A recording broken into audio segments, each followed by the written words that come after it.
ചേട്ടാ, മുനമ്പത്തെ സാധാരണക്കാരായ ജനങ്ങൾ നിരാഹാര സമരം ആരംഭിച്ചിട്ട് ഇന്ന് 41 ദിവസമാകുകയാണ്. അതിന് പിന്നാലെയാണ് ഇന്ന് മുഖ്യമന്ത്രി ഉന്നതതല യോഗം വിളിച്ചിട്ടുണ്ട്. പക്ഷേ സർക്കാർ തുടക്കം മുതൽ തന്നെ പറയുന്നത് ഈ ജനങ്ങളെ സംരക്ഷിക്കുമെന്നാണ്, ആരെയും കുടിയിറക്കില്ല എന്നാണ്. പക്ഷേ വഖഫും ബോർഡും മുന്നോട്ട് പോകുന്നത് ഈ ജനങ്ങളെ കുടിയിറക്കുമെന്ന രീതിയിലാണ്. ഇതെന്താണ്, രണ്ട് നിലപാട് എന്താണ്? ഇന്ന് ചർച്ചയുടെ തുടർ ചർച്ചകളും ഉണ്ടാകുമോ, അത് ഇന്ന് തന്നെ ഒരു തീരുമാനത്തിൽ എത്താൻ കഴിയുമോ? വൈകിട്ട് ചർച്ച നടത്താം. മുഖ്യമന്ത്രി എന്നുള്ള രീതിയിൽ അദ്ദേഹം വിളിക്കുമ്പോൾ ചർച്ചയ്ക്ക് പോകാൻ ചർച്ച നടത്താം. പക്ഷേ അതിനകത്ത് നമ്മൾ മനസ്സിലാക്കുന്നത് ഈ ചർച്ചയിലെങ്ങും യാതൊരു പ്രയോജനം ഉണ്ടാവത്തുമില്ല. അവർക്കങ്ങനെ ചെയ്തു കൊടുക്കാൻ പറ്റത്തുമില്ല. അതിനുള്ള കണ്ണിൽ പൊടിയിടാനാണ്. അതിനുള്ള അധികാരം മുഖ്യമന്ത്രിക്കില്ല. നമ്മൾ പറയുമ്പോൾ ഒരു ബില്ലെന്ന് പറയുമ്പോൾ കേന്ദ്ര ഗവൺമെൻറ് പാസ്സാക്കി വെച്ചിരിക്കുന്ന ഒരു ബില്ലാണ്. അതിനെ മറികടക്കാൻ സംസ്ഥാന ഗവൺമെൻറ് ഒന്നും പറ്റത്തില്ല. ആ ബില്ലിൻ്റെ കെയർ ഓഫിലാണ് അവരവരുടെ ഭൂമി വക്കഫ്, വൺസ് വക്കഫ് ആൾവേസ് വക്കഫ് എന്നാണ്. ഒരു വട്ടം വക്കഫ് ഭൂമി ക്ലെയിം ചെയ്ത ഭൂമി അവരുടെ ഭൂമിയാണ്. അതാണ് ഇപ്പോൾ നിലവിൽ നിൽക്കുന്ന നിയമം. ഈ നിയമത്തിനെ മറികടക്കണമെങ്കിൽ ആ നിയമം മാറ്റി എഴുതണം. മുൻകാല പ്രാബല്യം വേണമെങ്കിൽ അങ്ങനെ ചെയ്യണം. ഇപ്പം ഇന്നലെ ഹിന്ദുവിനകത്ത് വന്നൊരു വാർത്തയാണ് നമ്മൾ ചർച്ച ചെയ്യാൻ പോകുന്നത്. ചതിക്കപ്പെടാൻ പോവുകയാണ് ഈ ഭാഗത്തെങ്കിൽ. ഇന്ന് വൈകിട്ടത്തെ ചർച്ചയെന്ന് പറഞ്ഞ ഒരു ചതിയുടെ ചർച്ചയാണ്.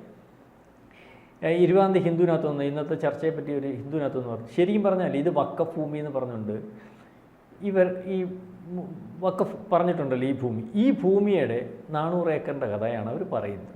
ഈ ഭൂമി ഇപ്പം 100 ഏക്കർ സംബന്ധിച്ചേ ഉള്ളൂ. ഈ ബാക്കി ഇവർ പണ്ട് തൊട്ടേ അവിടെ താമസിക്കുന്നവരാണെന്ന് പറയപ്പെടുന്നു. ഇപ്പോഴത്തെ മത്സ്യത്തൊഴിലാളികൾ വളരെ കാലം കൊണ്ട്, നൂറ്റാണ്ടുകൾ കൊണ്ട് താമസിക്കും. ഈ കൃഷിഭൂമിയാണ് ഒരു വർഷം രാജാവിൻ്റെ കയ്യിൽ നിന്ന് ഈ സിദ്ദിഖ് സേട്ട് എന്ന് പറഞ്ഞ ആൾ മേടിച്ചിട്ടുള്ളത്.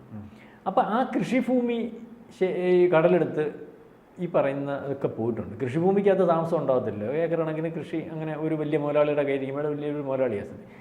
അതിനുശേഷം അദ്ദേഹം കൃഷി അദ്ദേഹത്തിൻ്റെ മകന് കൊടുക്കുന്നു. മകനാണെന്നോ അതോ സിദ്ദിഖ് സേട്ടാണോ, ഇത് ഫറൂഖ് കോളേജ് വന്നോ ഫറൂഖ് കോളേജിൻ്റെ വേറെ ബോക്സിൽ കൊടുക്കുന്നു. നമ്മൾ ഇതുവരെ പൊതുവേ എല്ലാവരും പറയുന്ന കഥയും കേൾക്കുന്ന കഥയുമാണ്. ഫറൂഖ് കോളേജിന് കൊടുക്കുകയും അത് ഫറൂഖ് കോളേജ് എന്ന് അവരുടെ ആവശ്യത്തിനല്ലാതെ വേറൊരു കാര്യത്തിന് മറിക്കാൻ അധികാരമില്ല എന്ന് അവരുടെ ആവശ്യത്തിനല്ലാതെ വരുന്നു. നമ്മൾ ഈ സ്കൂളുകൾക്കൊക്കെ കൊടുക്കത്തില്ല. അത് തിരിച്ച് ഇദ്ദേഹത്തിന് അന്ന് ജീവിച്ചിരിക്കുന്ന അനന്തരാവകാശികൾക്കുള്ളതാണ്. മാത്രമല്ല ഇതെല്ലാം വാടകയ്ക്കെടുത്തേക്കുന്ന ഭൂമിയാണ്. രാജാവിൻ്റെ കാലത്ത് വാടകയ്ക്കെടുത്താണെങ്കിലും സ്വാതന്ത്ര്യം കിട്ടിക്കഴിയുമ്പോൾ ആ ഭൂമി ആരുടെ കയ്യിലാണെന്ന് കണ്ടാൽ അവർക്കതാവുമല്ലോ, പിന്നെ വാടകക്കാരൻ്റെ അല്ലല്ലോ.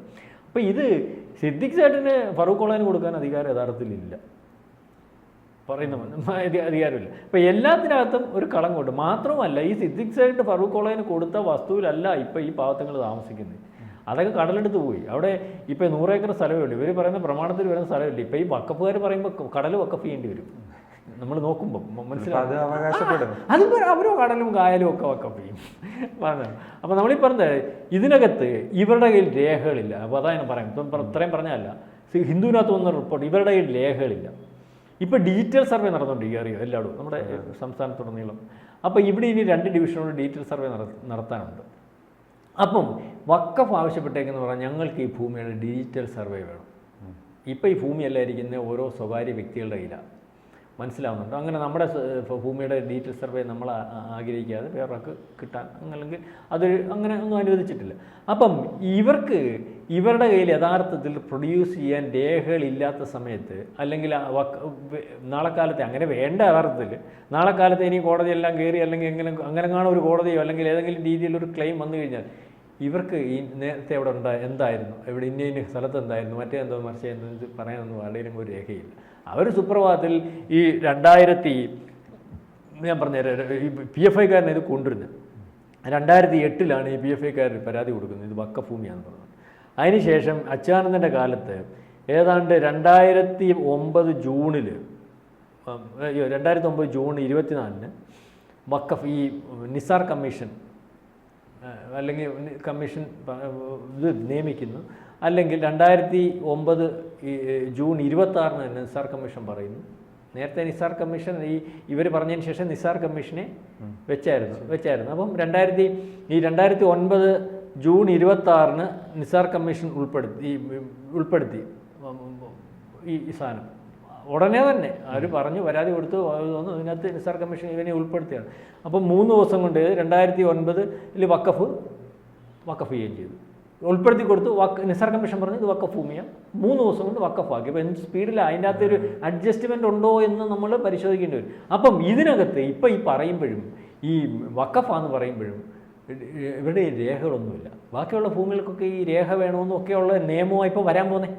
നാളെ കാലത്ത് വരാൻ പോകുന്നത് എന്തോന്നറിയാം, മോദിയുടെ അതിനകത്ത് കൃത്യമായ രേഖ നിങ്ങൾ പ്രൊഡ്യൂസ് ചെയ്യണം. ആ ബില്ലിനകത്ത് നമ്മളൊന്ന് കുറച്ച് പരിശോധിക്കുമ്പോൾ അതിനകത്തുള്ള രേഖ പ്രൊഡ്യൂസ് ചെയ്യണം, അവിടെ എന്താണെന്ന് പറയണം, അതിനകത്ത് ക്ലെയിം ഉണ്ടാവണം, അത് അവിടുത്തെ ജനപ്രതിനിധികൾ പരിശോധിക്കും, അവിടുത്തെ കളക്ടർ പരിശോധിക്കും, ആ സമീപ പ്രദേശത്തുള്ള മജിസ്ട്രേറ്റ് പരിശോധിക്കും. അതായത് ആധികാരികമായിട്ടുള്ള പരിശോധന ഉണ്ടാവും വഖഫ് ഭൂമിയാണെന്ന് ക്ലെയിം ചെയ്താൽ.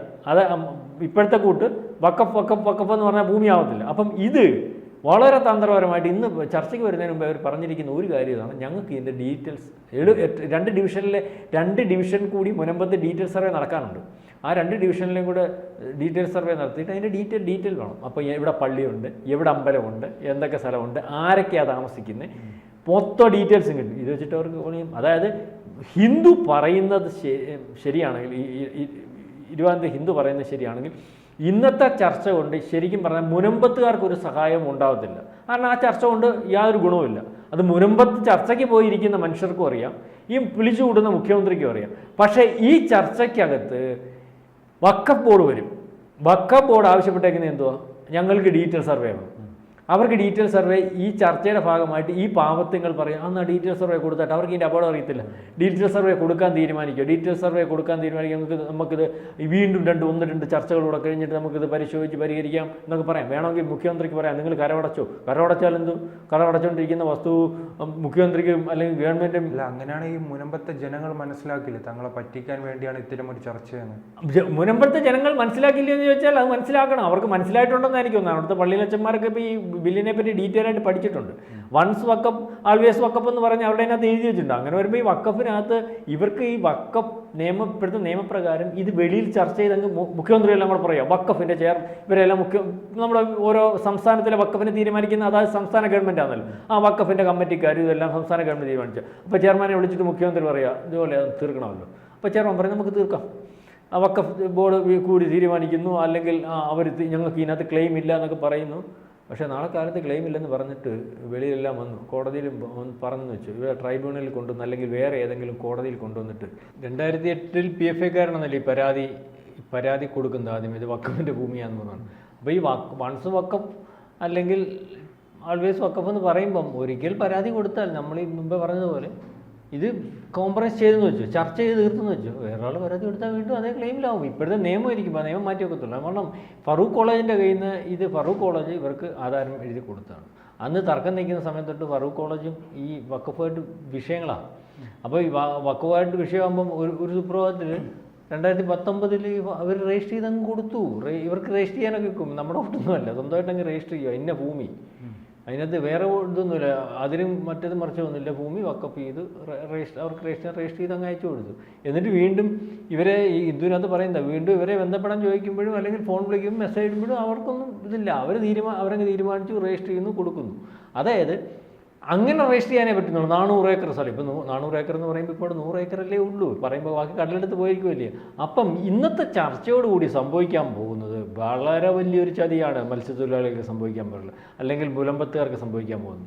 ഒരു പക്ഷേ അവർ ചർച്ചയ്ക്ക് മുമ്പ് തന്നെ ഞങ്ങൾക്ക് ഡിജിറ്റൽ ഡീറ്റെയിൽസ് ആ പ്രദേശത്തെ വേണമെന്ന് നിർബന്ധം പിടിച്ച് ചർച്ചയ്ക്ക് വരുമ്പോൾ ഒരു പക്ഷേ നാളെ കാലത്ത് ഇതിൻ്റെ വ്യവഹാരം അല്ലെങ്കിൽ കോടതികളിൽ ഡീറ്റെയിൽസ് ചോദിച്ചാലോ അല്ലെങ്കിൽ നാളെ കാലത്ത് നിയമം വരുമ്പോൾ ഡീറ്റെയിൽസ് കൊടുക്കാൻ പറയുമ്പോഴും അവർക്കൊരു ഇതിൻ്റെ ഇപ്പോഴത്തെ നിലവിലെ ഡീറ്റെയിൽസ്, അവിടെ പള്ളി, അമ്പലം, അല്ലെങ്കിൽ റിസോർട്ടുകൾ, ഇന്ന ആളുകൾ താമസിക്കുന്ന വിവരങ്ങൾ, ഇതിനെപ്പറ്റി ഒരു ഡീറ്റെയിൽസ് കിട്ടിയാൽ ഗുണമെന്ന് തോന്നുന്നു മനസ്സിലാവുന്നില്ല. അവർക്ക് നാളെ കാലത്ത് ഇത് നിയമപരമായിട്ട് പല കാര്യത്തിനും ഉപയോഗിക്കാം. അവർക്ക് ആ വസ്തുവിൻ്റെ ഫുൾ ഡീറ്റെയിൽസ് ആയിട്ട് ഇപ്പം അങ്ങനെ കൊടുക്കാൻ ശരിക്കും പറഞ്ഞാൽ നിയമമില്ല.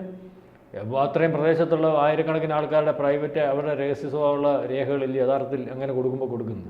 അപ്പോൾ ഇത് ഒരുപക്ഷെ തീർന്നോട്ട് ഈ പല രീതിയിൽ കൺഫ്യൂഷനാക്കാൻ പറ്റുമല്ലോ. യഥാർത്ഥത്തിൽ നിയമം പഠിച്ചിട്ട് അവിടെ പാതിരിമാരൊക്കെ അതിനെപ്പറ്റി ചർച്ച ചെയ്യുന്നുണ്ട്, സാധാരണക്കാരനെ ഇത് പറഞ്ഞ് മനസ്സിലാക്കുന്നുണ്ടെങ്കിലും വീണ്ടും ഇതിനകത്ത് ഈ പലവട്ടം പല കാര്യം പല രീതിയിൽ പറയുമ്പോൾ ആൾക്കാരെ വീണ്ടും കൺഫ്യൂസ്ഡ് ആക്കാനൊക്കെ ഇന്ന് അവിടെ ചെന്നിരുന്നിട്ട് പറയാം. നിങ്ങൾക്കിപ്പം ഈ വഖഫ് ബില്ലിനെതിരെ രംഗത്ത് വന്ന മുഖ്യമന്ത്രി ഉൾപ്പെടെയുള്ളവർ ഇന്ന് 41ാമത്തെ ദിവസമാണ്. അവ നിരാഹാര സമരമാണ്. ഈ അവസാന ഘട്ടത്തിൽ എന്തുകൊണ്ടാണ് ഇങ്ങനെ ഒരു ഇടപെടൽ നടത്തുന്നത്? ഈ ഒരു മാസക്കാലം മുഖ്യമന്ത്രി എവിടെയായിരുന്നു? അല്ല, അവസാന ഘട്ടത്തിൽ ഇടപെട്ട് വെക്കുമോ? അതിനകത്ത് മനസ്സിലാവും, ജനാധിപത്യ സംവിധാനത്തിലുള്ള ഒരു രാജ്യത്ത് ഒരു ജനം പ്രതിഷേധത്തിലാണെങ്കിൽ ആ ജനത്തിന് വേണ്ടി ഇടപെട്ടേ വെക്കത്തുള്ളൂ. അതാണ് ജനാധിപത്യ സംവിധാനം എന്ന് പറയുന്നത്. ഇപ്പം മുനമ്പത്ത് മാത്രമായിട്ട് 5 കൊല്ലം കൊണ്ട് അവിടെ നിൽക്കുക, എല്ലായിടത്തും ചെന്നല്ലോ, ആരും ഇടപെട്ടില്ലല്ലോ. അത് ജനം ഏറ്റെടുത്തു. അതിനകത്ത് കാരണക്കാരൻ സുരേഷ് ഗോപി തന്നെ. ജനം ഏറ്റെടുത്തെന്ന് പറഞ്ഞാൽ ഇപ്പം എല്ലാ പ്രദേശത്തും വഖഫ് നിയമം ചർച്ചയായി. നാളെ കാലത്തെ വഖഫ് നിയമം ഭേദഗതി കൊണ്ടുവരുന്ന ഗവൺമെൻറ്റിൻ്റെ കൂടെ ഇപ്പോൾ ആൾക്കാർ ജനം മൊത്തം ഇപ്പം ഇവിടുത്തെ UDF-നും LDF-നും എതിരായി. അതിൻ്റെ കൃത്യമായ കാര്യം വളരെ കൃത്യമായിട്ട് അറിയണമെന്നുണ്ടെങ്കിൽ നാളെ അറിയാം. കാരണം ലോകത്ത് എവിടെയുള്ള വിഷയവും പ്രതികരിക്കുന്ന ആളാണ് നമ്മുടെ മുഖ്യമന്ത്രി. അതാണ് ചോദ്യം. അദ്ദേഹം എന്തുകൊണ്ട് ഇത്രയും ലേറ്റായി? 41 ദിവസമായിട്ടുണ്ട്. 41 ദിവസം ലേറ്റ്. 5 കൊല്ലം കഴിഞ്ഞു. 41 ദിവസമായിട്ടും ഇപ്പോഴും വിളിക്കാൻ കാര്യം എന്ന് പറഞ്ഞാൽ ഇത് തീർക്കാൻ പറ്റാത്തതുകൊണ്ടാണ് ഇലക്ഷൻ കഴിഞ്ഞ് വിളിക്കാമെന്ന് പറയാം. മനസ്സിലായില്ലേ? തീർക്കാൻ പറ്റുന്നതാണെങ്കിൽ ഏറ്റവും പ്രയോജനം ചെയ്യത്തില്ലേ?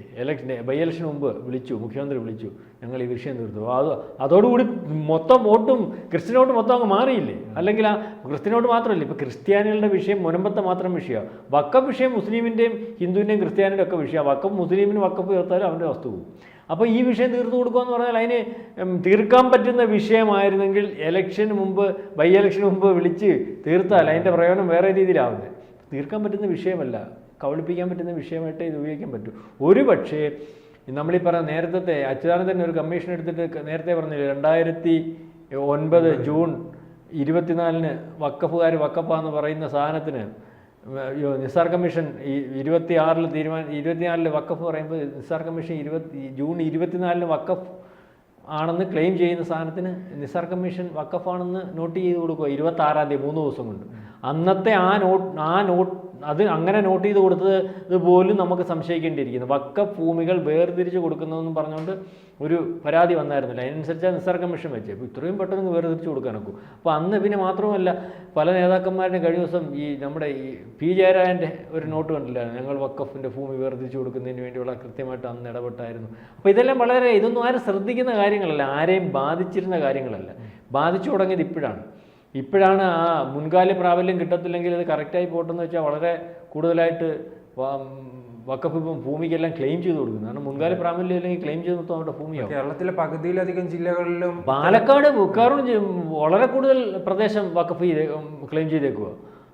അതായത് നമ്മളീ പറഞ്ഞു വന്നത് മുനമ്പത്തെ മാത്രമല്ല, മുനമ്പത്തെ വിഷയം കോംപ്രമൈസ് ചെയ്യാൻ ഒക്കത്തില്ല. അതിനകത്ത് ഭേദഗതി വരുത്താനേ പറ്റത്തുള്ളൂ. ഭേദഗതി വരുത്തിയാൽ മാത്രമേ, നിയമത്തിനകത്ത് ഭേദഗതി വരുത്തിയാൽ മാത്രമേ. മുഖ്യമന്ത്രിയോടൊപ്പം മന്ത്രിമാരും പങ്കെടുക്കുന്നു. മുഖ്യമന്ത്രിയോടൊപ്പം ഒരുപക്ഷെ വഖഫ് മന്ത്രി പങ്കെടുക്കും, അല്ലെങ്കിൽ പങ്കെടുക്കും. പങ്കെടുത്തതിന് ശേഷം ഈ പറയും. പക്ഷേ ഇതിനകത്ത് യാഥാർത്ഥ്യതാണ്. ഈ ഒരു ചർച്ചയോടുകൂടി സംഭവിക്കാൻ പോകുന്ന ഒരു വട്ടം കൂടെ പറയാം. രേഖകൾ അവർക്ക് കിട്ടുന്ന ഒരു അവസ്ഥയിലേക്ക് വരും. ഇതുവരെ അവർ രേഖകളില്ലാതെ കളിച്ചുകൊണ്ടിരുന്നത്, മനസ്സിലാവുന്നുണ്ടോ? കാരണം അവർക്ക് ഉദ്ദേശിക്കുന്ന പ്രോപ്പർട്ടി ഇനി അവർ രേഖകളിലും കൂടെ ഡിജിറ്റൽ രേഖയും കൂടെ ആകുമ്പോൾ വീണ്ടും അവർക്ക് സുതാര്യമായിട്ടും അല്ലെങ്കിൽ അതിൻ്റെ വ്യക്തത വരുത്തി എവിടെയെങ്കിലുമൊക്കെ പറയാൻ പറ്റും. അത്രേ ഉള്ളൂ. അതായത് ചായം കുടിച്ച് പിരിയും. ഒരു ചതിയിൽ കൂടി മത്സ്യത്തൊഴിലാളികൾ രേഖ കൊടുക്കുന്നതോടുകൂടി പെടും. അതാണ് പറയുന്നത്. കൂടുതൽ വാർത്തകളും വിശേഷങ്ങളും നിങ്ങളിലേക്ക് എത്താൻ ABC മലയാളം സബ്സ്ക്രൈബ് ചെയ്യുക, ബെൽ ബട്ടണും അമർത്തുക.